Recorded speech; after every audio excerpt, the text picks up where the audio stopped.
नमस्ते, जय प्रभु यीशु, praise the Lord. अगर आप विश्वास करते हैं कि यीशु ने आप सबको धोके सदा सर्वदा के लिए अनंत काल के लिए पवित्र कर दिया है, तो आप सही मायने में प्रभु के बेटे और बेटियां हैं।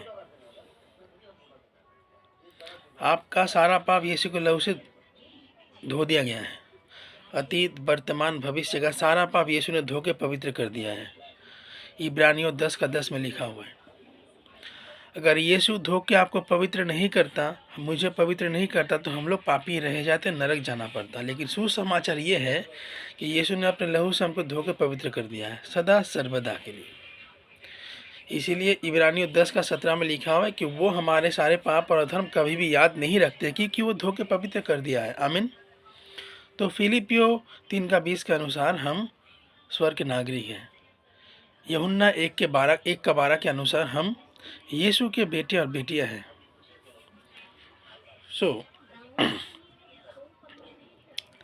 आपके पास ऐसा कोई पाप नहीं है। आप ऐसा कोई पाप ना किए थे, न कर सकते हैं, न कर रहे हैं, जो यीशु के लहू को हरा सकता है। ये सारे सृष्टि में ऐसा कोई पाप ही नहीं है जो यीशु के लहू को हरा सकता है।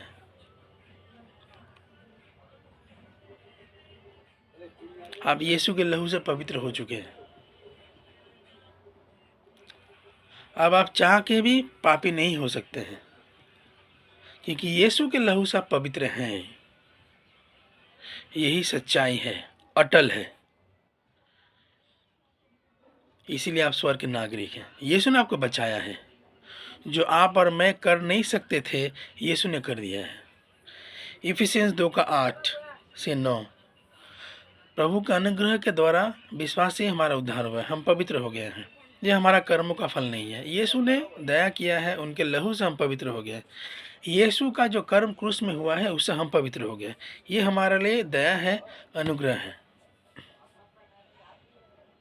तो रोमियो 8:37, 38 और 39, रोमियो 8:37, 38 और 39 पढ़िए।